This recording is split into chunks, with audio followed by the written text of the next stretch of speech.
Y sin más, bueno, pues ya después de este acto inaugural que hemos tenido un poco atropellado, por decirlo de alguna manera, y fuera de todo lo que se estaba previsto, ya entramos de lleno con el programa científico, ¿vale? Y voy a dar paso a la primera mesa redonda que va a tratar sobre envejecimiento y calidad de vida. Nuestra ponente van a ser Begoña Franco Palacios, con importancia de la enfermería en la residencia y como nexo sociosanitario. Doctora doña Inmaculada Rodríguez Rojo, con la presentación Proyecto de Investigación de Nonagenarios. Y va a moderar, bueno, esperar que sigo, Proyecto Faraón hacia un envejecimiento activo y saludable de la población, con Ana María Martínez Lax y Laura Carrillo López, y va a moderar doña Patricia Pérez Andrés, que sin más le cedo la palabra, así que cuando quieras. Muy buenos días a todas, a todos. Es para mí un honor moderar esta mesa bajo el marco de las segundas jornadas internacionales en investigación de enfermería Invescol 2025, en la que abordaremos distintos enfoques de un tema que nos interpela de manera directa como profesionales: el cuidado y el acompañamiento a las personas mayores en una sociedad que envejece. Antes de presentar a nuestras ponentes, permítanme detenerme un momento en una figura profesional que, aunque esencial, continúa siendo muchas veces invisible para la administración y para la sociedad: la enfermera especialista en geriatría. Reconocida oficialmente en España desde 2005, esta especialidad representa el compromiso más profundo de la enfermería con la vejez, la cronicidad y la dependencia. La enfermera especialista en geriatría no solo cura y cuida, evalúa, planifica, coordina, educa y lidera equipos que garantizan una atención integral, continuada y humanizada a las personas mayores. En definitiva, una figura imprescindible para un sistema sanitario que aspire a ser realmente humano, eficiente y sostenible. Hoy las tres ponencias que vamos a escuchar son un claro ejemplo de cómo la enfermera, desde distintos ámbitos, sigue generando conocimiento, impulsando innovación y transformando la atención al envejecimiento. En primer lugar, paso a presentar a dos enfermeras que nos van a hacer su presentación en streaming desde Murcia, y las vamos a dar el paso a ellas. Ellas son Laura Carrillo, especialista en enfermería familiar y comunitaria y especialista en salud laboral, máster en ciencias forenses por la Unidad de Murcia. Actualmente trabaja en los servicios centrales del Servicio Murciano de Salud. Ana María es especialista en enfermería familiar y comunitaria, máster universitario en salud, mujer y cuidados, máster en investigación en ciencias sociosanitarias. Actualmente trabaja en la Dirección General de Atención Primaria de los Servicios Centrales del Servicio Murciano de Salud. Nos presentan el proyecto Faraón hacia un envejecimiento activo y saludable de la población. Una experiencia de innovación que apuesta por un nuevo modelo de atención sanitaria a través de la telemonitorización. Este proyecto ha demostrado que el uso de tecnologías aplicadas a los cuidados puede ofrecer una atención más sensible, personalizada, permitiendo la detección temprana de complicaciones de salud y de problemas sociales y promoviendo la prevención de manera proactiva. Laura, Ana María, buenos Hola, buenos días. días. Hola, Nat. Gracias, Patricia. Bueno, en primer lugar, queríamos disculparnos por no haber podido ir de manera presencial, pero por motivos laborales pues nos ha sido imposible. Yo soy Laura Carrillo, ella es Ana Martínez y bueno, muchísimas gracias por habernos invitado para poder presentar nuestro proyecto, que va a comenzar presentándolo Ana. Vamos a compartirlo. Pues cuando queráis, comenzamos con la presentación. Espero que podáis escucharnos bien y que se vea la presentación. En principio ya la estoy compartiendo. Sí, veo que la veis en la pantalla. Bueno, pues nada, os vamos a contar un poquito el proyecto en el que hemos estado inmersas en los últimos años, Proyecto Faraón, que es un proyecto europeo financiado con fondos Horizonte Europa, en la que han participado 41 socios de 14 países. Y en concreto os vamos a contar el piloto que hemos llevado a cabo en la región de Murcia. El proyecto que hemos llevado a cabo en la región de Murcia, formando parte de este proyecto europeo Faraón, estaba enfocado a mejorar o a darle un giro a la atención sanitaria que le damos, como estamos comentando en esta mesa, a nuestros pacientes más mayores y más vulnerables. Como todos conocemos, el sistema sanitario actual, pues debido a la alta demanda de la sociedad, se ve en muchas ocasiones muy limitado para atender la presencialidad que las patologías y actualmente el aumento de patologías crónicas debido al aumento de la esperanza de vida tenemos en el sistema de salud. Desde el proyecto Faraón, pues como he comentado antes, con 41 socios implicados de 14 países diferentes, se ha intentado dar respuesta a este envejecimiento de la población de diferentes formas. Se han llevado a cabo 6 ecosistemas en 5 países diferentes. En España hemos tenido la gran suerte de contar con 2 de estos pilotos, uno en Andalucía y otro en la región de Murcia. Y bueno, el que os vamos a contar en concreto es el que se ha llevado a cabo en la región de Murcia. Desde aquí hemos intentado, como ya habéis comentado al inicio de la mesa, pues mediante telemonitorización, mediante atención personalizada en los domicilios de cada uno de nuestros usuarios, ahora os contaremos cómo, el acercarnos más a ellos, el poder brindarle una atención de calidad, más personalizada, siendo más proactivo, más preventivo en la enfermedad. Se ha llevado a cabo en 150 usuarios de la región de Murcia, que lo que tenían en común es que eran pacientes con insuficiencia cardíaca crónica, con una edad en gran mayoría avanzada. El límite de edad era que fueran mayores de 55 años y hemos tenido pacientes pues hasta los 96 años, el más mayor de ellos. Y bueno, pues nos hemos acercado mediante las nuevas tecnologías, brindándole una atención pues de forma virtual que ha demostrado, ahora iremos contando, pues que ha sido más eficiente y sostenible y sobre todo más personalizada. En contraposición de a lo que estamos acostumbrados en el servicio de salud, que es siempre reaccionar a la patología ya instaurada, que sea el propio paciente el que se acerca de forma presencial a los sistemas de salud cuando ya su sintomatología se ha agravado, cuando la patología se ha desestabilizado. Y bueno, pues hemos intentado ser más proactivos y acercarnos antes de que esto ocurriera. Aquí os presento al equipo que hemos formado parte de este proyecto. Hemos sido 5 enfermeros, especialistas todos en familia y comunitaria, y un médico también especialista en familia y comunitaria, que hemos trabajado de la mano y de forma remota con estos usuarios durante 1 año y medio. Aquí os mostramos a algunos de nuestros usuarios con las nuevas tecnologías. Estamos hablando de una población mayor y sí que es verdad que en algunos casos pues ha sido complicado el que se adaptaran al uso de estos móviles o tablets desde los cuales nos hemos comunicado con ellos, pero es verdad que para nuestra sorpresa ha tenido una buena acogida. Muchos de ellos lo han aprendido muy rápido, a otros lo han ayudado algunos familiares. Teníamos un tapiz de aplicación, que es el que se ve aquí también en la diapositiva. Se podía ver desde el móvil del paciente, del usuario, o también desde el móvil del cuidador.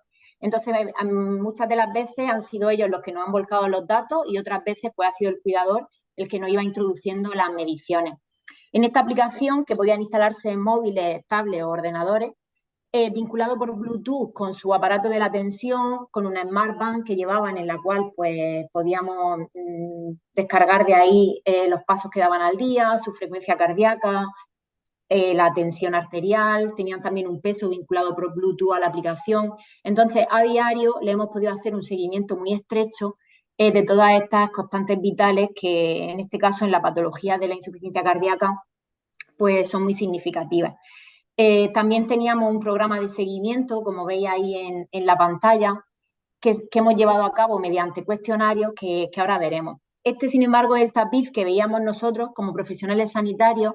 A diario nos conectábamos y nos aparecían las alertas de las últimas 24 horas. Alertas que se generaban según esas mediciones que ellos introducían, pues si había habido un aumento de la tensión arterial, si la frecuencia cardíaca había subido o bajado en cierto rango que habíamos personalizado para cada uno de ellos, cómo se pesaban a diario, pues si había habido un aumento de peso de más de 1 kilo a lo largo de la semana, de un día para otro, no, según la medición se nos generaban unas alarmas y a ellos también les llegaba un mensaje con algunas recomendaciones. Nosotros nos poníamos en contacto cuando lo hemos considerado necesario según estas alarmas y bueno, pues ya con ellos comprobábamos el dato, por supuesto, porque siempre cabía la posibilidad de que hubiera sido un error de registro o de transmisión de la información. Lo corroborábamos con ellos y ya pues tomábamos las medidas oportunas. Como he comentado antes, también tenían un registro de cuestionarios que la mayoría de ellos lo han realizado en 3 momentos del proyecto, una vez al principio, otra vez a los 6 meses y otra al finalizar nuestro trabajo con ellos. Y bueno, pues era un poco para ver de base cuál era su situación, tanto social como sanitaria, como emocional. Le hemos pasado cuestionarios como el NIJA para ver el grado de insuficiencia cardíaca, cuestionarios de adherencia a la medicación, de motivación, cuestionario psicosocial, de calidad de vida, de conocimiento de la enfermedad. Y bueno, pues gracias a esto, lo primero, hemos podido ir viendo la evolución que han llevado durante este año que han estado en el proyecto y también hemos podido obtener información que nos ha llevado a realizar ciertos talleres con ellos, que también veremos ahora, según las necesidades que hemos detectado con estos cuestionarios. Por ejemplo, con el cuestionario de conocimiento de la enfermedad, hemos detectado que en un alto porcentaje pues tenían una carencia informativa de realmente saber qué era la insuficiencia cardíaca. Muchos de ellos la tenían diagnosticada de hacía muchos años y ellos, bueno, pues sabían que tomaban esta pastilla para el corazón, pero realmente no sabían o no conocían cuáles eran los síntomas que tenían que tener en cuenta para evitar un posible agravamiento de la enfermedad o qué hábitos de vida podían cambiar para intentar mejorar en esto. También tenían disponible este cuestionario, que en este caso estaba disponible a diario, para que pudieran, si lo necesitaban, comunicarse con nosotros a través de la aplicación para señalarnos pues, ciertos síntomas que eran importantes tener detectados a tiempo, pues como por ejemplo, pues hoy me fatigo más, o esta mañana tengo las piernas más hinchadas, siento una opresión en el pecho, o simplemente hoy no tengo ninguno de estos síntomas y me encuentro bien. Muchas veces nos los contestaban a diario y gracias a este cuestionario también hemos podido detectar ciertos agravamientos de la enfermedad. Estos son un poquito los talleres que hemos llevado a cabo con ellos, porque como he comentado antes, pues gracias a esos cuestionarios y al contacto directo con ellos, pues detectamos ciertos puntos, digamos, más flojos en los que creímos necesario incidir y los reunimos para hacer talleres presenciales con ellos. Hicimos estos 4 talleres, uno de formación en su patología, insuficiencia cardíaca, y los demás sobre hábitos de vida, pues taller de ejercicio físico adaptado a su patología, taller de relajación, taller de alimentación saludable. Y bueno, la verdad es que al final resultó ser una experiencia muy bonita porque nos pusimos cara, aunque al principio ya nos habíamos conocido cuando instalamos la aplicación en sus teléfonos y todo eso, pues a lo largo del año el poder vernos en ciertos momentos puntuales y reunirnos para estos talleres hizo que tuvieran más adherencia a la aplicación y que se implicaran más en su autocuidado, porque bueno, pues al final, pese a que las tecnologías ayudan mucho, la relación humana está claro que no se tiene que perder y el poder en estos talleres ponernos cara y hacerlo de forma presencial fue un punto también muy fuerte del proyecto. Aquí tenemos algunas fotos del momento en el que realizamos estos talleres, que los realizamos en los centros de salud a los que pertenecían los usuarios. También nos hemos acercado a su domicilio en los casos en los que ha sido necesario, pues tanto por salud como por instalación de las tecnologías, porque han precisado pues, de algunos equipamientos en casa que a veces han sabido instalar ellas solos y a veces pues, cuando ha hecho falta nos hemos acercado. Y ya os voy a dejar con mi compañera Laura. Y ahora queríamos también mostraros un poco, aparte de cómo actuábamos ante alarmas relacionadas pues, con las mediciones de pues, tensión, peso o frecuencia cardíaca, cómo también actuábamos con casos más complejos ya relacionados sobre todo pues, con los cuestionarios que ellos nos rellenaban. En este caso, por ejemplo, nos apareció en una señora que era necesario activar el test de Goldberg y que precisaba una valoración sociofamiliar por el trabajador social, así como también una valoración de las condiciones de su vivienda. Como antes ha comentado mi compañera, la llamamos para ver por qué no había salido ese resultado y por confirmar que había marcado esos resultados en el cuestionario pues de manera que era consciente de lo que estaba poniendo y confirmar, contrastar los datos. Y hablando con ella, pues nos comentó que se sentía superada por su enfermedad, ya que ella tenía una hija que tenía una enfermedad, una parálisis cerebral, gran dependiente y tenía mucho miedo de no saber con quién dejarla en caso de que ella tuviera que ingresar en el hospital por su insuficiencia cardíaca, aparte de que no tenía apoyo familiar. Cuando le hicimos el test de Goldberg, también apareció una puntuación alta en cuanto a ansiedad y depresión. Y lo que hicimos fue citar con su trabajadora social de su centro de salud pues, para ver en qué podíamos ayudarla. La trabajadora social tuvo la cita con ella y reflejó en su informe pues que le estuvo dando unas recomendaciones y orientando sobre cómo podía hacer ciertos cambios en su vivienda, como por ejemplo para cambiar la bañera por un pie de ducha, solicitar una silla de ruedas nueva para su hija, más adaptada a su problema. La orientó también a la derivación a los servicios de dependencia, qué poder hacer en caso de que tuviera que ingresar y tuviera que dejar a su hija al cuidado de alguno de estos servicios. Y bueno, una serie de recursos de los que podía disponer y que ella, a pesar de que su hija ya era mayor, pues que no sabía y nunca había utilizado. Una vez que le volvimos a pasar el cuestionario de ansiedad y depresión al año siguiente, el resultado pasó de ser de 9 puntos a 3 puntos. Ya dio negativo en ansiedad y depresión. Y hablando con ella, pues nos comentó que ella se encontraba mucho más tranquila y que esos recursos le habían venido muy bien, un poco para calmar su ansiedad y saber qué hacer en caso necesario. Otro paciente nos estuvo marcando durante varios días en el cuestionario de síntomas diarios que hoy se fatigaba más o que se encontraba mareado y tras llamarlo varias veces y comprobar su sintomatología no nos cuadró con una sintomatología relacionada con su insuficiencia cardíaca. Así que bueno, lo derivamos a su médico de familia, aunque al principio era un poco reacio a ir, pero finalmente fue. Su médico le mandó una analítica y se vio que tenía una hemoglobina de 9,3. Por tanto, lo derivó a urgencias pues, para poder hacerle un análisis urgente de control y hacer un estudio de qué estaba pasando. Pues en urgencias, tras hacerle esa analítica y estar ingresado un tiempo realizando el estudio, pues se determinó que este paciente lo que tenía era una neoplasia maligna de colon. En este caso, al final, el que la persona estuviera más pendiente de sus síntomas y tuviera alguien detrás un poco que lo orientara hacia cómo tenía que moverse por el sistema sanitario y que era necesario poder ir a su médico de familia por esa sintomatología y no como él que quería dejarlo pasar, pues hizo que al final este cáncer pues, se detectara a tiempo. Era la verdad que muy pequeñito, lo operaron y no fue necesario ni darle quimioterapia ni ningún otro tratamiento. Al final, de todas las alarmas que nosotros recibíamos o todas aquellas solicitudes de atención por parte de los usuarios, la mayoría fueron resueltas directamente por nosotros, en un 72%. Pues todas eran relacionadas, pues bien por problemas en las mediciones, por ejemplo, subían de peso y había que hacerle un ajuste en la toma de Seguril, o en verano les bajaba la tensión y había que hacerle un ajuste también en la toma de los antihipertensivos, o todos estos casos que he estado contando relacionados con los cuestionarios. Y en otras ocasiones, si era necesario, pues ya bien derivarlo a su médico de familia, a servicios sociales, como hemos visto, o incluso urgencia, aunque estos fueron los casos menores. Solamente tuvimos que derivar a urgencia a un 2% y a los servicios sociales a un 3%.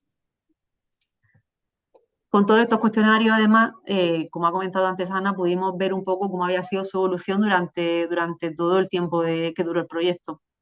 Y pudimos ver que de manera estadísticamente significativa, tanto la calidad de vida como su autocuidado y su conocimiento de la enfermedad había mejorado muchísimo en los cuestionarios realizados al comienzo y al finalizar. Y aparte también un dato muy significativo es que un 72,2% de los usuarios perdieron peso, siendo la media de pérdida de peso de 4 kilos y la persona que más perdió fueron 18 kilos. Además, a la misma vez se realizó un ensayo clínico no aleatorizado con un grupo control y se determinó que los usuarios de Faraón, respecto a este grupo control, hayan estado menos días ingresados, un 60% menos, hayan tenido un 22% menos de asistencia a consultas externas y un 27% menos de atención en urgencias hospitalarias. O sea que, en definitiva, se redujeron asistencia sanitaria y, por lo tanto, coste y desplazamiento de los pacientes y también posibles enfermedades pues, que les pudieran surgir concomitantes a estar ingresados o en urgencia. Esta es una foto que hicimos el último día del proyecto. Los convocamos a todos y hicimos una gala de finalización y les dimos a todos su diploma de que habían aprovechado significativamente este proyecto y que habían aprendido mucho sobre su enfermedad, y la verdad que todos estaban encantados y no querían que este proyecto finalizara. Y bueno, aquí os dejo el correo tanto de Ana como mío y os animamos a que cualquier duda que tengáis pues nos podáis preguntar, y aunque ahora también vamos a resolver las preguntas que tengáis, pero por si después queréis solicitar cualquier cosa. Muchísimas gracias, Ana, Laura. A vosotros.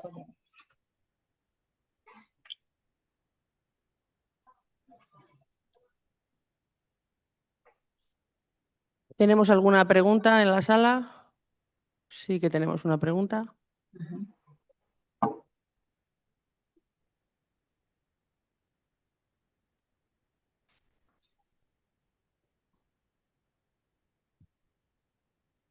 Buenos días, Laura, Ana María. Quería preguntaros, como enfermeras y como profesionales, ¿cómo valoráis este proyecto en el que trabajáis y utilizáis la IA? Pues en principio para nosotras ha sido una experiencia muy satisfactoria. Al principio, de hecho, bueno, esto fue un llamamiento de nuestra bolsa de trabajo del Servicio Murciano de Salud, en el que tampoco nos quedaba muy claro qué tipo de contrato estábamos cogiendo. Y cuando empezamos a trabajar con esto, la realidad es que de los 5 que éramos, a todos nos costaba visualizar esta forma de trabajar con nuestros pacientes, porque no es a lo que estábamos acostumbradas. Todas somos enfermeras de atención primaria y estábamos acostumbradas siempre a tener al paciente delante. Y de hecho éramos incluso un poco reacias a pensar que fuera a funcionar tan bien como ha funcionado, sobre todo por la edad de los pacientes y por la barrera digital. Pero la realidad es que la experiencia ha sido maravillosa y nos ha dado mucha pena porque el proyecto ya ha terminado y finalmente de momento no se ha implementado en nuestro servicio de salud.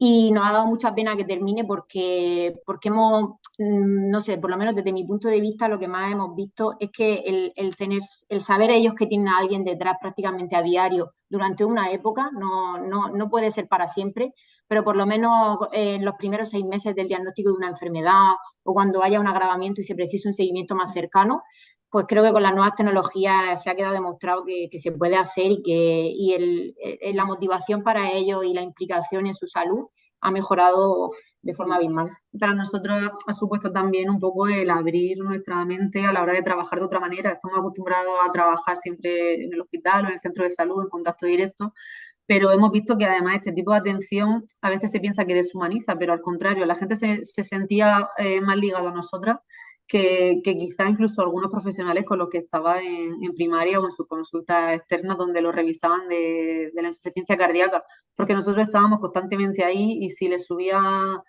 si salía una alarma relacionada con el peso, con lo que sea, enseguida los llamábamos. O sea, ellos se sentían muy agradecidos y aunque no nos vieran presencialmente siempre, al final nos conocían y la verdad que hicimos una relación estrecha y se sentían más protegidos casi que si tuvieran que estar yendo a la consulta donde se hace de manera más espaciada y al final consideran pues que su seguimiento es un poco más, pues no tan completo. A mí particularmente me da mucha pena. Me da mucha pena que tengamos un proyecto, que tengamos unos resultados en los que se ve claramente que se mejora la calidad de vida, que se reducen ingresos hospitalarios, visitas a urgencias. Me da pena porque llegamos hasta el final y solo falta rematar y que la administración, evidentemente, y más cuando estamos poniendo el factor económico, que estamos reduciendo gastos, Si ante esto ya no se responde, pues no sé, hombre, la idea está clara, ¿no? Seguir peleando, que somos Sí. enfermeras, pero Sí. realmente da pena, ¿no? Que hagamos todo esto, que se implemente, que se vean unos resultados tan claros y que no se pueda culminar. Sí, Bueno, totalmente. tengamos fe en que al menos estemos abriendo puertas para un futuro próximo. Eso es. ¿Alguna pregunta más en la sala? Sí.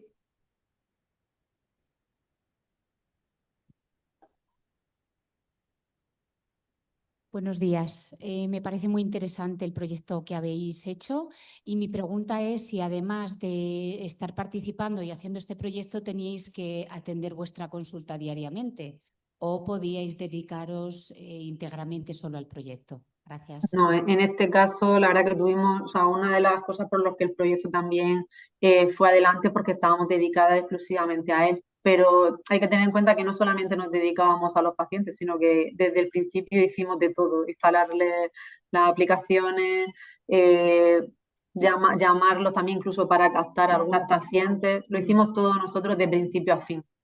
Entonces nos dedicábamos exclusivamente a eso, pudimos prepararle todos los talleres.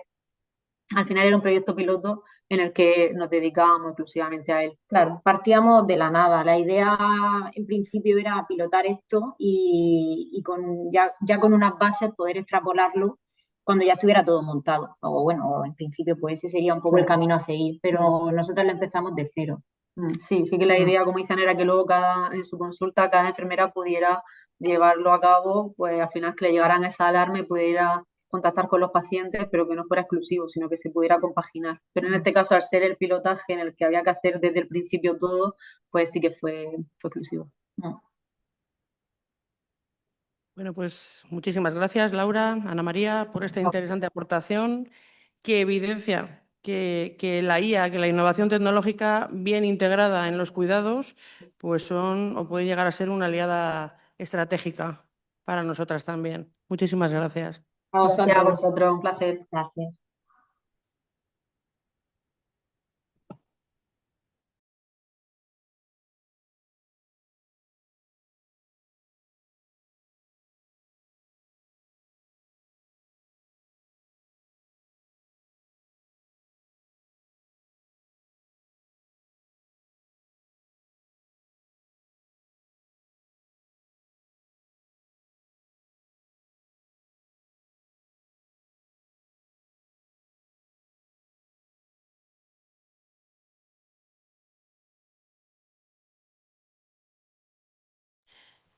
Begoña destaca la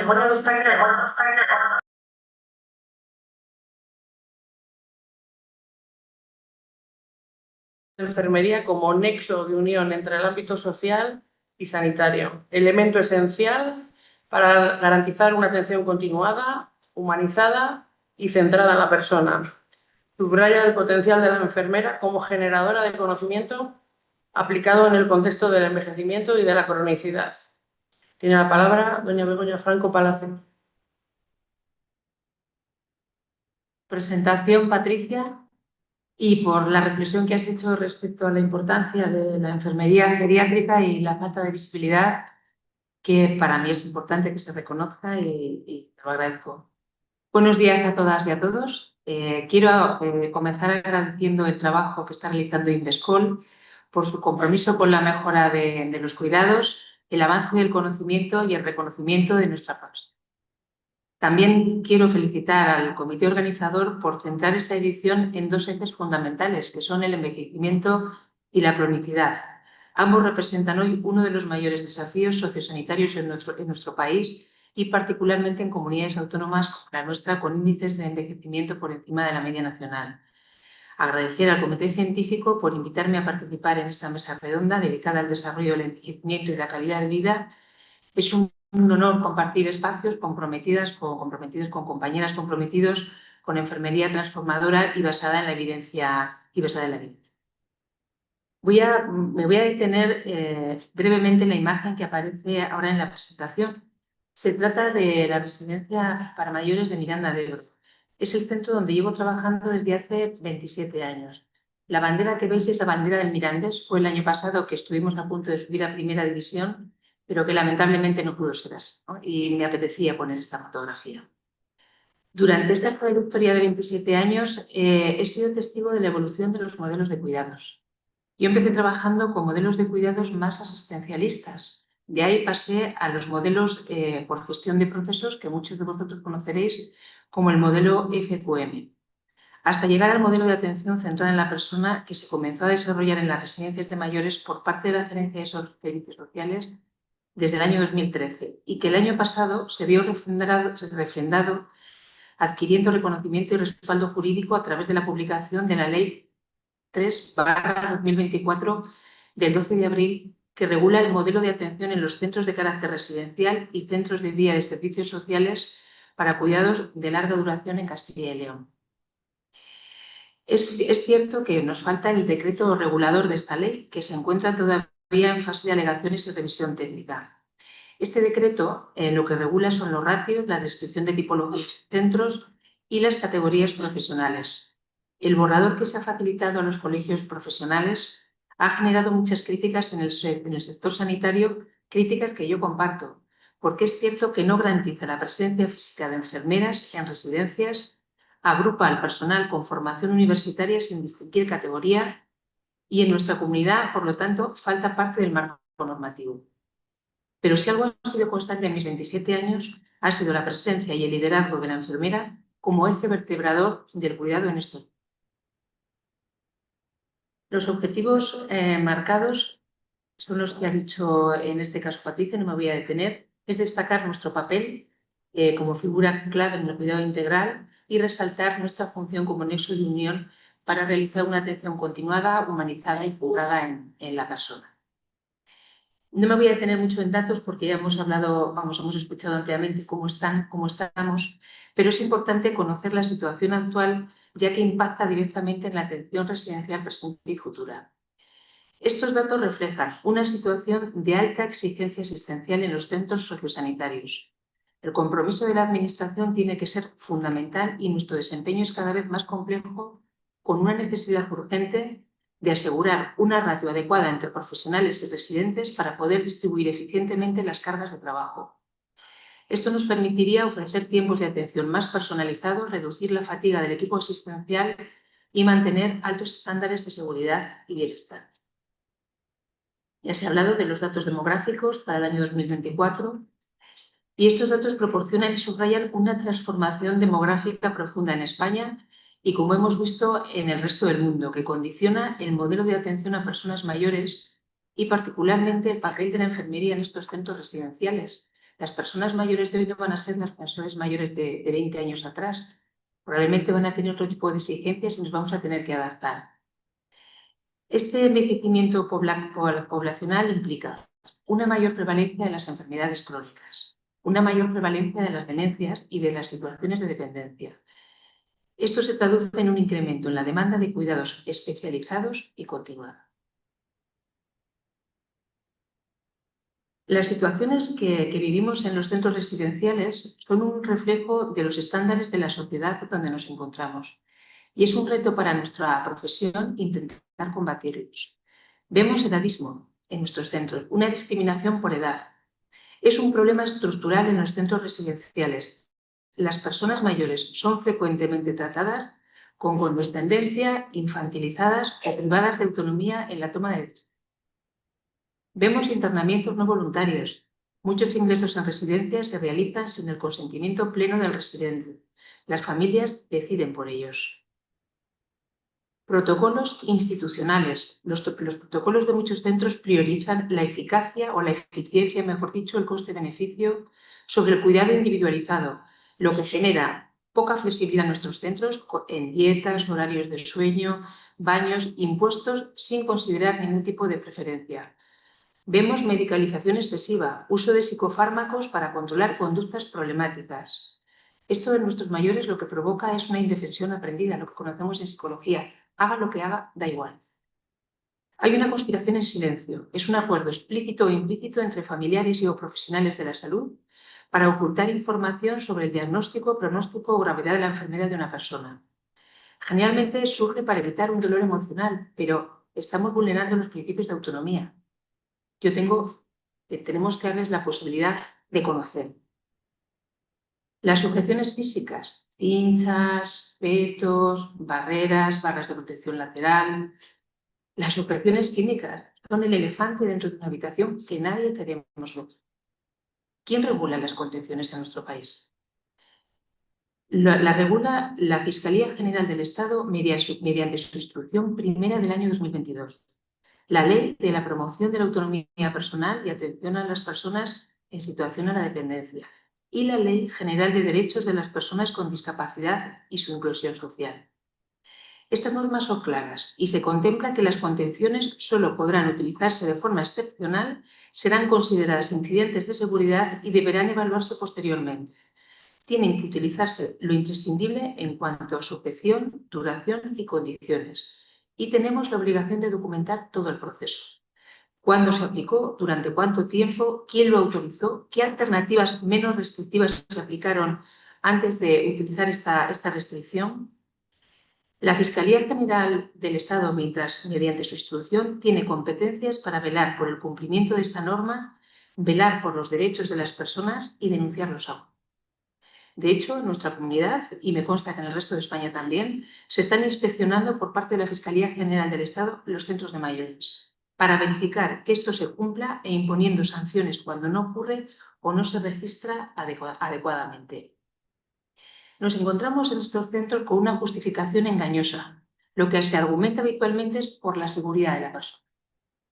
Pero en muchos casos es por falta de formación en abordajes no coercitivos, en no tener en cuenta las consecuencias que provocan las propias contenciones, lo que va a provocar, en otros casos también es debido a la falta de personal, que no se nos puede olvidar.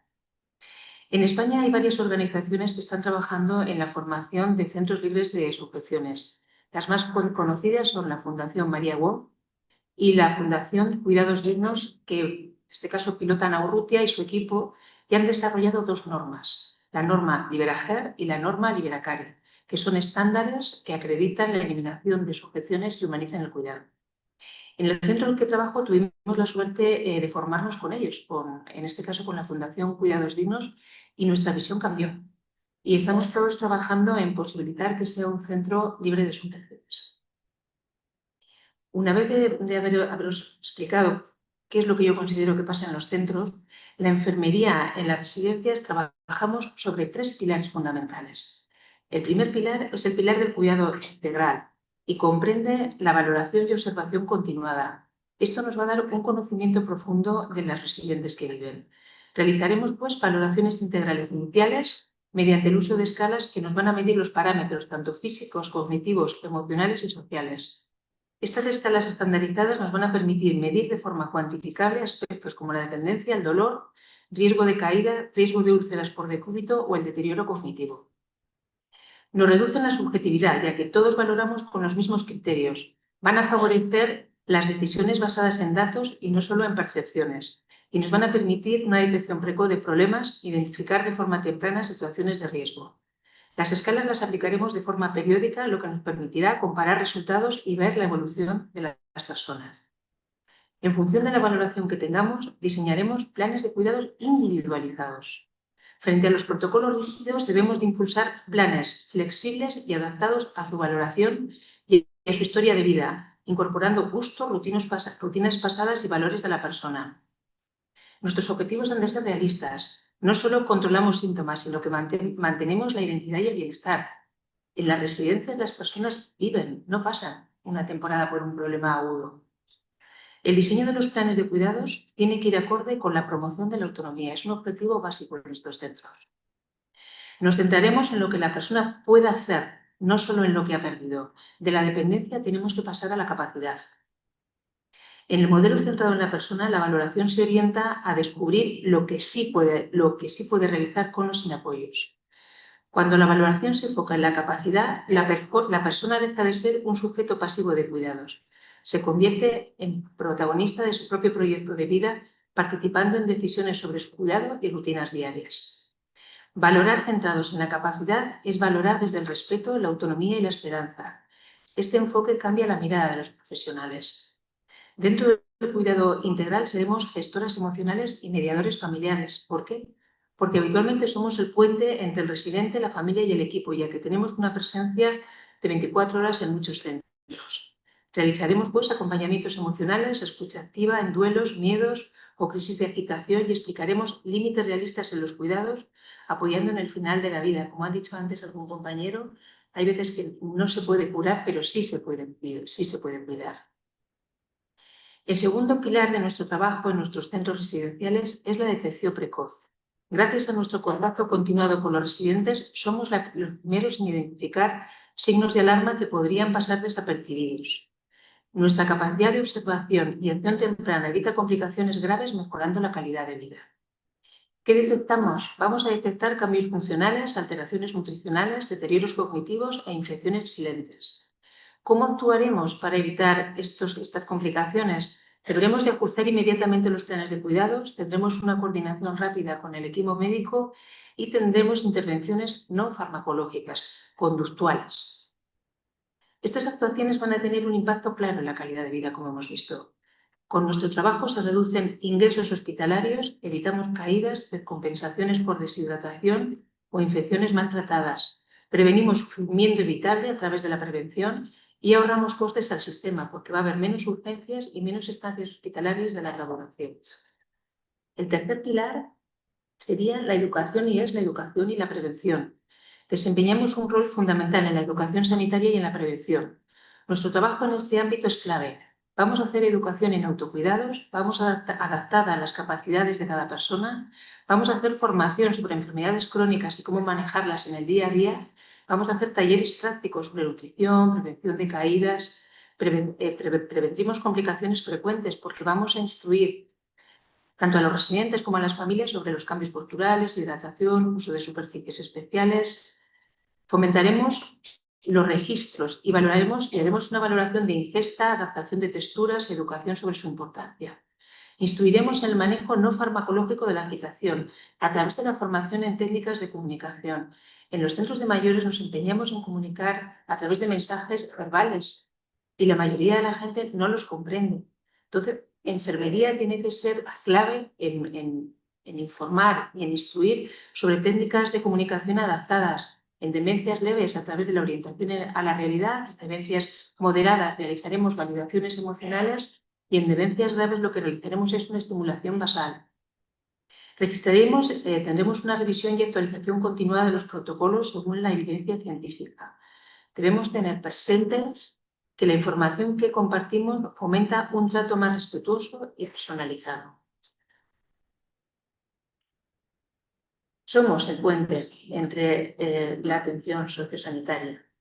La fragmentación, lamentablemente, en nuestra comunidad y en la mayoría, estamos en un contexto donde el sistema sanitario y social funcionan de forma fragmentada. En residencias, nosotras emergemos como el puente esencial que garantiza una atención coordinada, continuada y centrada en la persona. Tenemos coordinación con atención primaria y especializada. Nosotras actuamos como interlocutores claves, transmitimos cambios clínicos relevantes y facilitamos informes estructurados. Mejoramos la continuidad asistencial. La falta de programas integrados donde las personas mayores tengan una única historia que se pueda abordar desde todos los ámbitos de atención nos obliga a trabajar con diferentes historias clínicas sin plataforma digital única. Somos nosotras quienes recopilamos, trasladamos manualmente información clave. Además de esto, tenemos conexión con centros de día y asociaciones, puesto que en nuestros centros ampliamos nuestro enfoque ya que hay residentes que no viven únicamente en residentes, sino que van a centros de día de personas con discapacidad intelectual, enfermos de Alzheimer, enfermedades mentales, y trabajamos con otros equipos de forma interdisciplinar compartiendo objetivos. ¿Qué ocurre en comunidades sin modelos integrados del sistema social y sanitario? ¿No? Sería la pregunta. Pues hay una descoordinación y lo tenemos que poner encima de la mesa.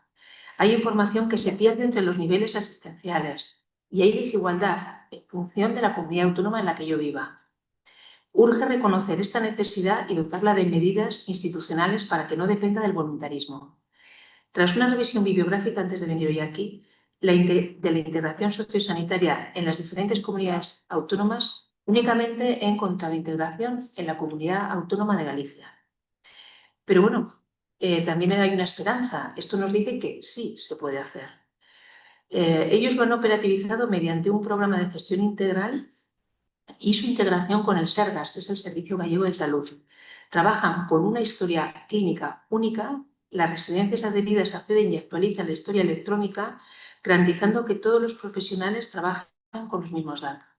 Esto evita duplicidad de pruebas, agiliza derivaciones. El SERGAS en el 2023 ya hizo una publicación en la que decía que había una reducción del 30% de ingresos hospitalarios evitables, menos medicación inapropiada, revisiones sistemáticas por geriatras del SERGAS. O sea, este programa no es un proyecto paralelo, el que han desarrollado, sino una extensión natural del sistema público de salud gallego al ámbito residencial, demostrando que cuando sanidad y servicios sociales comparten recursos, datos y objetivos, los cuidados son más dignos y los sistemas son más eficientes.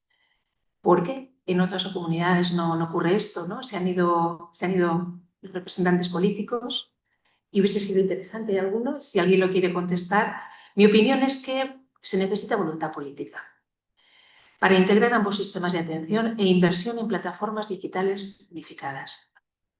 En nuestra comunidad no tenemos integración, pero hay algunos centros residenciales que tenemos acceso a Jimena. Jimena, si hay algún compañero o compañera que no sois de nuestra comunidad, es una herramienta informática donde se almacena y se gestiona la historia clínica electrónica usada en nuestros hospitales de nuestra comunidad. Pero ni eso está unificado. Quiere decir que hay centros que tenemos acceso tanto a enfermeros y enfermeras como médicos. Hay en residencias que únicamente tienen acceso los médicos y hay en residencias que no tienen acceso nadie. Quiere decir que provoca diferencias entre los centros dentro de nuestra propia comunidad, porque es algo voluntario. ¿Generamos impacto en la calidad de vida? Nuestro impacto en la calidad de vida en estos centros es altísimo. Y es altísimo a través, ¿y por qué? Porque proporcionamos seguridad. Monitorizamos a través de una monitorización continua, una adaptación del entorno y a través del control de estímulos. Generamos bienestar emocional a través de una escucha activa, identificamos necesidades emocionales no expresadas, técnicas de comunicación adaptadas a las necesidades de las personas y realizamos un acompañamiento. Realizamos un mantenimiento o mejora de la funcionalidad de los mayores a través de planes de cuidados individualizados, donde optimizamos sus capacidades residuales, no hacemos por ellos. Y realizamos un seguimiento evolutivo a través de las valoraciones periódicas, a través de escalas detectadas. Nuestros centros residenciales son espacios únicos para el desarrollo de la investigación. Nuestras ventajas son población estable con seguimiento longitudinal y cohortes definidos, entorno controlado para evaluar intervenciones y tenemos multidisciplinariedad. Nos enriquecemos con compañeros, es decir, con médicos, psicólogos, trabajadores sociales, terapeutas, fisioterapeutas, y esto va a suponer un impacto porque generamos conocimiento transferible. Consolida nuestro liderazgo enfermero y nos posiciona a las residencias como núcleos de innovación, intentando atraer proyectos con las universidades o con las empresas privadas. Nos enfrentamos a varios retos clave. Esto lo tenemos que poner encima de la mesa también. La escasa cultura investigadora en este ámbito, la carga asistencial que limita el tiempo para la investigación y el poco reconocimiento institucional a los proyectos en este ámbito. Considero que sí tenemos edadismo institucional en nuestros centros. Por lo tanto, impulsar la investigación en residencias no es un lujo, es una necesidad para mejorar la calidad de los cuidados con intervenciones basadas en la evidencia, dar voz científica a las enfermeras sociosanitarias o con especialidad en geriatría, que a menudo estamos invisibilizadas, y atraer recursos, tanto con colaboraciones con la universidad como la entidad privada. Las personas mayores merecen que su cuidado se construya sobre la ciencia y no sobre la rutina. Como conclusiones, quiero destacar el papel de la enfermería, como he dicho, que es esencial en todos los niveles. Tenemos el reto del envejecimiento y la cronicidad, nuestra atención en la continuidad de cuidados. Además de cuidar, generamos conocimiento. Pero en conclusión, también tengo que añadir que la ausencia de normativa uniforme en toda España dificulta el desarrollo de un modelo de atención unificada. Esto pone en evidencia la necesidad de avanzar hacia una regulación equitativa y profesionalizada en todo el entorno. Garantizamos a las personas mayores, como pongo aquí, y a sus familias una mejor calidad de vida y acompañamos en el final de la vida con dignidad, respeto y una profunda humanidad. Fijaros, la felicidad de una persona es una consecuencia de lo experimentado ahora, en el momento, no de nuestra experiencia pasada. Nuestro papel en las residencias pasa por combinar la técnica con la empatía, el conocimiento con la cercanía y hacer del cuidado diario una oportunidad para generar bienestar y momentos de felicidad. Esa es parte de nuestra responsabilidad en estos centros donde las personas viven. Muchas gracias.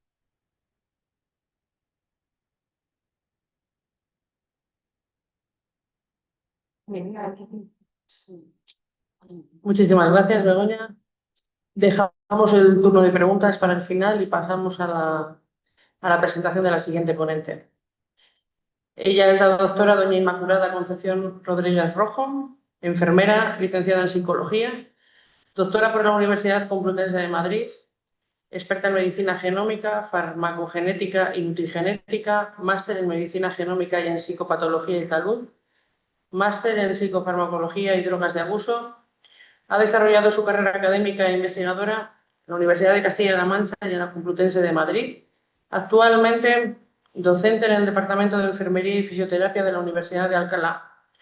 Ha desarrollado numerosos proyectos y publicado gran cantidad de artículos científicos. La doctora Rodríguez Rojo nos presentará su proyecto, una iniciativa de investigación centrada en el envejecimiento cognitivo exitoso en personas mayores de edad avanzada. Este proyecto explora los factores que favorecen un envejecimiento activo, saludable, cognitivamente preservado, contribuyendo al conocimiento sobre la resiliencia y las capacidades de adaptación en etapas muy avanzadas de la vida. Doña Inmaculada tiene la palabra. Muchísimas gracias por la oportunidad de estar hoy aquí con todos vosotros, con todas vosotras y por poder contaros un poquito más de detalle el proyecto que estamos llevando a cabo. Bueno, este estudio en concreto trata sobre la búsqueda de los determinantes del envejecimiento cognitivo exitoso en los más mayores. Es un proyecto que se está llevando a cabo entre la Universidad Complutense de Madrid, el Hospital Clínico San Carlos de Madrid y la Universidad de Alcalá. Bueno, somos un equipo interdisciplinar y bueno, vengo en representación del equipo de investigación a contaros un poquito lo que estamos haciendo. Bueno, aquí presento un índice de los pasos, los puntos que voy a tratar. Os voy a poner un poco en antecedentes, ¿no? De dónde viene al final esta necesidad de hacer un estudio de este tipo en poblaciones con edades más avanzadas, cuáles serían algunos de los objetivos más importantes de este proyecto, el plan de trabajo que estamos llevando a cabo en la actualidad, algunas pinceladas sobre el impacto científico, técnico, social o económico que podría tener y, por último, unas breves conclusiones.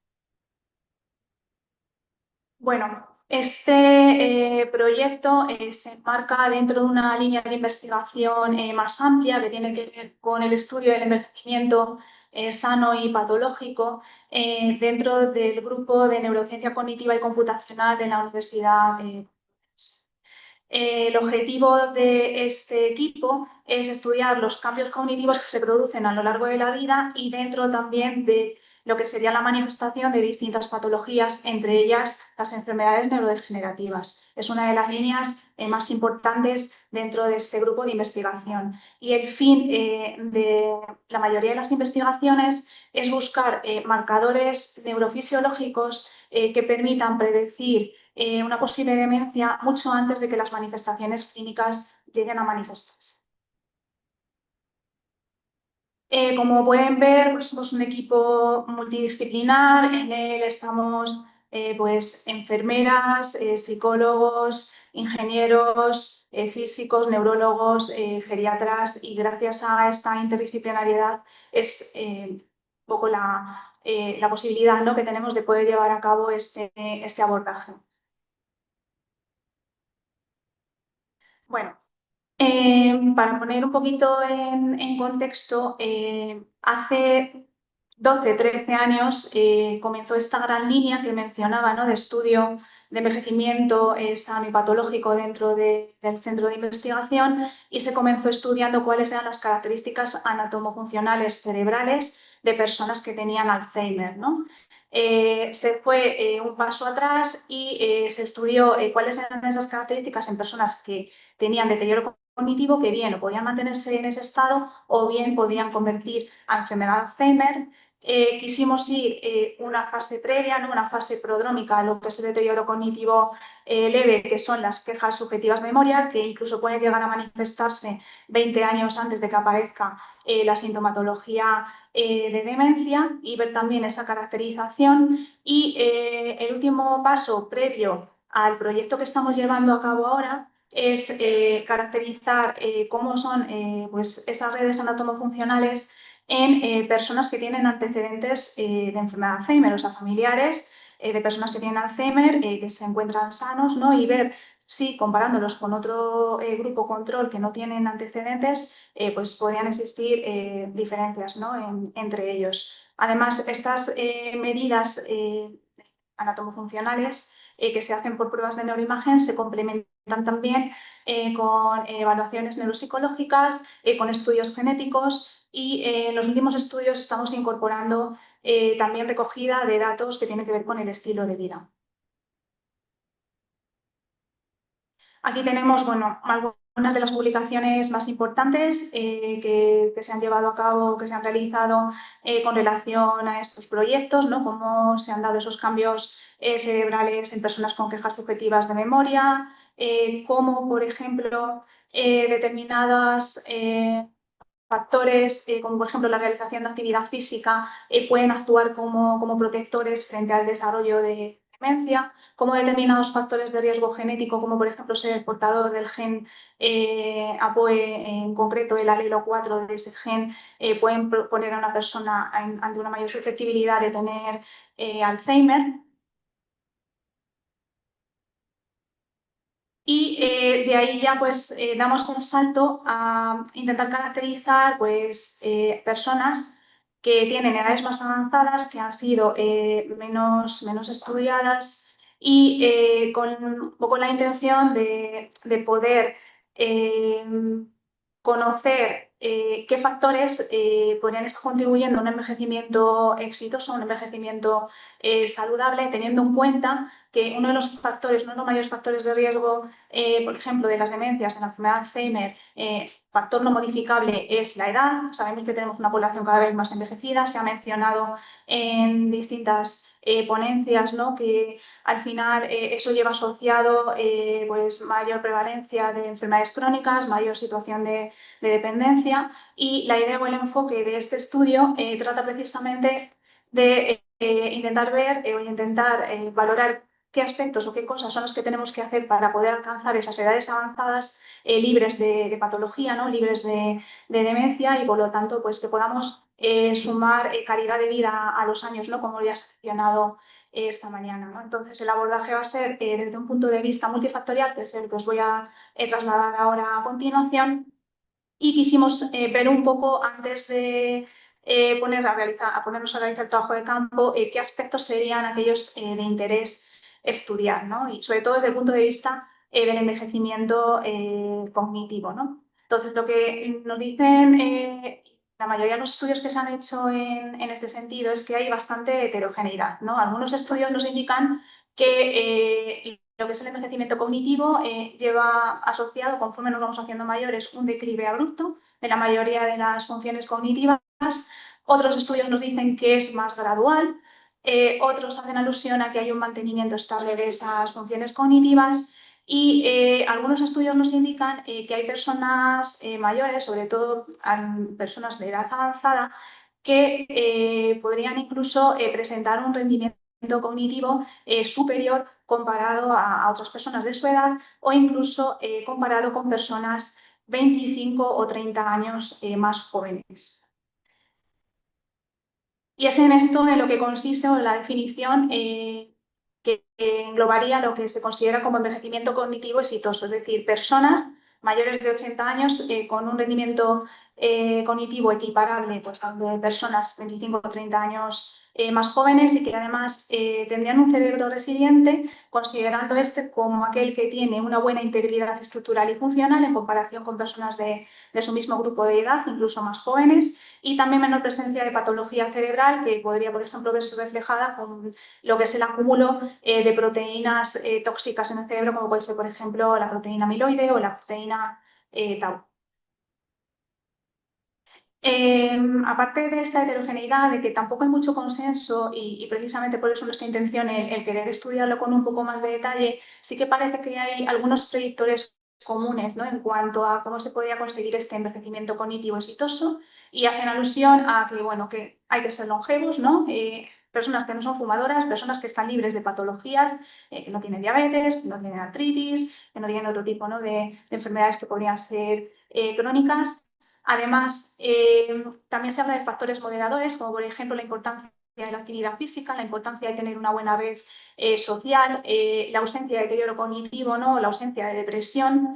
Y luego hay otros factores que no se sabe hasta qué punto cuál es su peso, ¿no? Cuál es su influencia, como puede ser, por ejemplo, el nivel socioeconómico, el nivel educativo, el estado civil o el género, ¿no? Y básicamente esto también puede contemplarse en el contexto de que muchos de estos estudios han contemplado cada una de estas variables que vemos aquí de manera independiente y no han tenido en cuenta cómo podría darse ese efecto de manera combinada, ¿no? Entonces, es complejo, ¿no? Al final definir, ¿no? Cuál podría ser el estilo de vida correcto para conseguir todo esto y nuestro objetivo pues trataría de ver toda esta combinación, ¿no? de variables pues biopsicosociales que podrían influir en este envejecimiento cognitivo exitoso. Desde el punto de vista de los factores de estilos de vida, pues tenemos variables como por ejemplo el tener una buena reserva cognitiva, que uno de los proxies más importantes que nos permiten medir este constructo es el nivel educativo de la persona, podría también es factor protector, el tener un propósito de vida, el tener una capacidad de adaptación, una buena resiliencia, la satisfacción con la vida. En cuanto a la dieta se ha visto que no es tanto el tener determinado tipo de aporte de nutrientes, sino la adherencia a determinados tipos de dieta, como podría ser, por ejemplo, la dieta mediterránea, y también pues, la calidad del sueño se ha visto que es algo fundamental para prevenir este deterioro cognitivo. Desde el punto de vista biológico, tenemos factores de riesgo genético que también contribuyen a ese riesgo de demencia, como el que mencioné previamente, por ejemplo, el ser portador del alelo 4 del gen APOE se ha visto que contribuye a disminuir los años de vida, ¿no? Y también a que ese deterioro cognitivo, esa demencia se manifieste de manera precoz. En cuanto, por ejemplo, la tensión arterial, lo que se ha visto es que tener una tensión por debajo de 120 mililitros de mercurio sería un factor protector frente al deterioro cognitivo.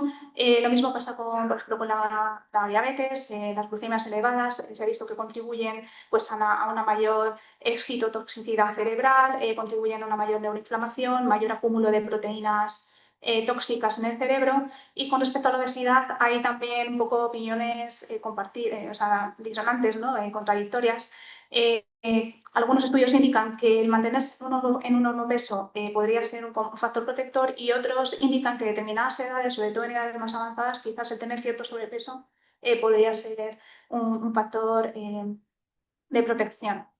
Entonces, bueno, como indicaba, nuestra idea es estudiar la interacción de todos estos factores, toda la parte biológica, del estilo de vida y ver cómo impacta también en esas redes anatomofuncionales cerebrales con el fin pues, bueno, de conocer ese envejecimiento cognitivo exitoso, ¿no? Y es un poco lo que se refleja aquí en esta diapositiva, confluencia de factores biológicos y de estilo de vida y cómo impactan en la actividad cerebral, y esta la medimos pues, con el electroencefalograma y con resonancia magnética.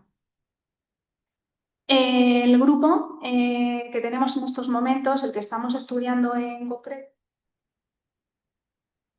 bueno, es el grupo de Diol de Sol, que pone ahí en la diapositiva, el grupo de 85 a 99 años, que es el que estamos recogiendo datos en estos momentos, porque los otros dos grupos, del 60 a 74 y del 75 a 65, ya tenemos recogida información, ya los tenemos caracterizados, y nuestra idea sería comparar lo que obtenemos de esta muestra que estamos reclutando en estos momentos con esos otros grupos y además dentro de la muestra de los más mayores también hemos hecho un subgrupo de personas con deterioro cognitivo para poder hacer también una comparación intragrupo. Aquí tendríamos los objetivos, que básicamente es lo que he ido mencionando, hacer esa caracterización cognitiva, clínica y funcional de las personas que podrían tener ese envejecimiento cognitivo exitoso, determinar qué factores biológicos de estilo de vida podrían tener un mayor impacto en esto y evaluar cuáles son esos patrones de conectividad anatomofuncional con el fin de ofrecer biomarcadores, ¿no?, que puedan detectar de manera temprana, antes de que haya manifestaciones clínicas de demencia, esa potencialidad, ¿no?, de desarrollar esas enfermedades. Para ello llevamos a cabo 6 tareas, excluyendo la tarea 7 y 8, que implicaría todo lo que tiene que ver con análisis de datos y difusión de resultados, y os voy a ir contando un poquito cada una de ellas. En primer lugar, la primera tarea, hacemos un screening cognitivo, hacemos también una entrevista, un examen médico exhaustivo, sobre todo pues, para valorar qué participantes, ¿no?, son candidatos al estudio y bueno, aplicamos pues, cuestionarios como por ejemplo el Mini-Mental, el MoCA, la escala de deterioro global, aplicamos también la escala de presión geriátrica de Yes-Abbas. Valoramos también, por ejemplo, si la persona ha tenido algún antecedente de infarto cerebral, que eso implicaría que sería excluida, ¿no?, del estudio, sobre todo si ha dejado secuelas. Y bueno, y también voy indicando en cada una de las diapositivas un poco lo que nos va llevando cada una de estas tareas, lo que os puede hacer un poco suponer que al final no es algo que podamos hacer en un día, sino que implica pues llevarlo a cabo en diferentes visitas y también tener una muy buena coordinación dentro del equipo. En cuanto a la evaluación neuropsicológica, hacemos una evaluación muy exhaustiva, valoramos todos los procesos cognitivos de memoria, atención, función ejecutiva, atención. Y de hecho, el screening ya nos dice qué personas podrían ser candidatas a participar, pero la evaluación neuropsicológica es la que nos complementa también si esa persona al final la dejamos en el grupo de persona sana o persona con deterioro cognitivo, y hacemos una evaluación funcional para valorar la dependencia e independencia en las actividades básicas instrumentales del día a día. También valoramos la fragilidad, ¿no? Dentro del estilo de vida, pues pasamos cuestionarios como el de adherencia a dieta mediterránea, como calidad del sueño, la actividad física que realizan, el apoyo social que tienen, la soledad, el propósito de vida o la resiliencia, ¿no?, aspectos que ya hemos mencionado previamente. Y desde el punto de vista más biológico, lo que hacemos es hacer una recogida de muestra de heces para hacer un análisis de la microbiota intestinal. Hacemos una analítica de sangre para estudiar marcadores de longevidad y de neurodegeneración. Y además también dentro de esta analítica dejamos una parte reservada para hacer un estudio genético de una secuenciación del genoma completo. Y como pruebas de neuroimagen hacemos un electroencefalograma, disponemos de un equipo portátil porque últimamente estamos teniendo participantes que sí que tienen ganas de colaborar, pero que les viene peor desplazarse al hospital o desplazarse a la universidad, y nos estamos moviendo a domicilios, e incluso estamos valorando también el poder desplazarnos a zonas rurales, y el hecho de tener pues, los equipos portátiles también nos facilita mucho todo esto, ¿no? Lo dificultoso, por ejemplo, en el caso de los desplazamientos a domicilio u otros ámbitos que no sean en el hospital, pues por ejemplo sería el que no se podría realizar la resonancia magnética, pero la resonancia magnética también es una prueba importante porque nos permite ver la parte estructural, ¿no?, de los daños que pueda haber a nivel estructural en las conexiones, y lo complementa con la parte neurofisiológica o electrofisiológica que registra el electroencefalograma. Y bueno, aquí un pequeño cronograma. Estamos ahora mismo, llevamos 1 año y medio, estamos justamente reclutando participantes. Somos un equipo, como mencionaba, pues muy variado, ¿no?, con distintos perfiles. Estamos 2 geriatras, 3 psicólogas, perdón, 4 enfermeras, un radiólogo, un físico y una ingeniera biomédica y una experta en genética, ¿no? Y bueno, pues entre todos vamos organizando todas las actividades. ¿Cuál podría ser el impacto científico-técnico? Pues bueno, al final el poder obtener o poder llevar a cabo esta caracterización pues permitirá conocer mejor cuáles son las claves, ¿no?, para un envejecimiento exitoso, permitirá también pues, contribuir con publicaciones que puedan ser de interés, que puedan ser de relevancia. Espero en siguientes ediciones pues, ya traer algún resultado pues más tangible, ¿no?, y contaros qué es lo que estamos viendo en la población que estamos estudiando, ¿no?, y también difundirlo en redes sociales, aplicarlo también dentro del contexto universitario pues, para formar a las futuras enfermeras y enfermeros. Y sobre todo, pues lo más importante, el impacto social y económico. Al final, la idea de este proyecto, como mencionaba previamente, radica en intentar llegar a vivir más años y que esos años que vivamos de más, que los vivamos con calidad, que los vivamos a ser posible, pues libres de patología o con las menores limitaciones posibles, que podamos mantener nuestra autonomía, nuestra independencia, ¿no? Además, el poder trasladar esto a las etapas o las edades más tempranas, ¿no?, de la vida, ir concienciando, ¿no?, de la importancia de la promoción de la salud, de la prevención de la enfermedad y el papel tan importante que en ese sentido tenemos las enfermeras, porque al final, qué mejor que nosotras para poder detectar las necesidades de cuidados que pueda haber en la población, los factores de riesgo, los factores protectores y a partir de ahí pues elaborar estrategias o intervenciones que puedan contribuir, ¿no?, a todo esto, ¿no? Entonces, muy importante pues eso, no perder el foco de todo lo que salga también de aquí, todo lo que vayamos haciendo, pues el poder difundirlo desde atención primaria, desde el entorno comunitario y por supuesto también los centros educativos. Y bueno, ya como conclusiones, pues un poco lo mismo que ya he ido mencionando, ¿no?, que es muy importante hacer esta caracterización desde un punto de vista multidimensional, factorial, ya que nos va a permitir hacer estrategias, llevar a cabo estrategias, planificar intervenciones incluso adaptadas, ¿no?, a las necesidades de cada persona y, en última instancia, pues que nos pueda ayudar a mantener nuestra salud o bienestar, en definitiva, nuestra calidad de vida durante el mayor tiempo posible. Y bueno, sin nada más, pues muchas gracias por su atención.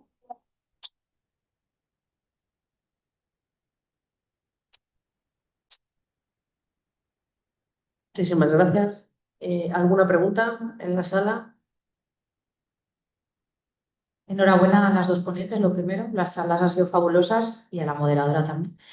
Y mi pregunta es para Begoña. Partiendo de la base o teniendo en cuenta la ratio enfermera que tienes en el centro, el tipo o el perfil de residente que tenéis en el centro, ¿cómo lleváis a la práctica la parte de prevención y educación que comentabas, de charlas con los residentes, con las familias y demás? Si tenéis algún programa específico de formación o cómo lo enfocas. Tengo volumen, ¿verdad? Sí. La exposición que he hecho es lo que se debería hacer. Vale. En nuestro centro tenemos para ponernos un poco en situación, es un centro muy grande. Tiene 191 plazas y tiene 10 plazas sociosanitarias dentro de este contexto. El volumen de la plantilla global de enfermería es de 15 personas, de las cuales son 3 coordinadores de enfermería. Estamos trabajando en el modelo de atención centrado en la persona y yo, desde luego, al equipo del que formo parte solo puedo estar profundamente agradecido porque lo han acogido con gusto, entendiendo que es un reto. De hecho, todos los enfermeros y enfermeras de mi centro son gestores de caso. Eso quiere decir que cada enfermero y enfermera va a ser gestor de casos y va a tener unas personas de atención directa que son auxiliares de enfermería, para que todo el mundo lo entienda, que a su vez cada una va a tener a 2 referentes de residentes, ¿no? Estamos andando en este modelo. Llevamos poco tiempo, pero sí que es cierto que mi experiencia personal en este cambio de mirada y en este cambio de atención es muy positiva y me siento muy afortunada. Es cierto que las charlas y los contextos de unión están siendo personalizados de los gestores, de las enfermeras y enfermeros, con las propias personas, o sea, porque sí que tenemos ya más o menos desarrollados todas las historias de vida y todos los proyectos de vida. Pero yo parto que soy un centro de la administración pública, o sea, es un centro de la gerencia de servicios sociales. Las residencias privadas, que yo creo que voy a contestar una pregunta que no se me ha hecho, pero que tengo muchas ganas de contestarla, por si acaso alguien se... Pero el que el cuidado sea, o de alguna manera se haya permitido a la administración que se privatice, es muy peligroso. Muy peligroso porque además las residencias privadas son residencias muy caras. Yo no sé si alguno de vosotros tiene algún familiar en un centro privado, pero una persona con un grado de dependencia de nivel 3 en ciudades que no haya mucha oferta puede rondar los 3.000 euros. Que con 3.000 euros por usuario no haya personal sanitario no es razonable. No es razonable. Entonces, yo puedo entender que si en esta sala hay alguna compañera o compañero que trabaje en el ámbito privado y que yo le hable de investigación, cuando en el mejor de los casos hay 1 o 2 para 80 o 90 residentes, pues no es razonable. Y lo que no tiene ningún sentido es que la administración pública no entre en esto, porque los decretos se están haciendo laxos precisamente para que... Esto es un juicio de valor, entenderme, pero yo creo que se están haciendo laxos precisamente para dar la posibilidad a aquellos centros privados de decidir a quién se contrata. No sé si te he contestado. Sí, sí, perfectamente. Muchas gracias. Precisamente por eso te hacía la pregunta, porque me parece muy complicado este enfoque. Me parece muy complicado ya en el ámbito de lo público, cuanto más en el ámbito de lo privado. Entonces, bueno, el camino es largo, pero enhorabuena por la parte que estáis haciendo. Gracias. Bueno, gracias por la pregunta. Vamos mal de tiempo, es obvio. Entonces, bueno, yo creo que los cafés, tiempo de los descansos, ya sabéis, puede abrir como espacio de dudas, de diálogo, de ideas con compañeros. Yo creo que hemos visto cómo la enfermera de las instituciones lidera, ¿no?, esa coordinación sociosanitaria, realmente es ella la que lo lidera, que vemos cómo la investigación del envejecimiento cognitivo amplía un poco, ¿no?, nuestra mirada sobre esa longevidad, o cómo esa innovación, esa inteligencia artificial, esa tecnología bien empleada puede convertirse en una gran aliada para nosotras y para el cuidado. Defendamos la dignidad del envejecimiento y transformemos esa soledad en acompañamiento, porque somos enfermeras. Reconozcamos el valor de la enfermera especialista en geriatría, porque realmente creo que es una obligación ética y social. La enfermera especialista en geriatría no es el futuro, es el presente, y creo que necesitamos fortalecerlo. Y si el envejecimiento es ese gran reto que ya hemos escuchado que se plantea para este siglo XXI, que la enfermera especialista en geriatría sea sin duda su respuesta más humana. Muchas gracias.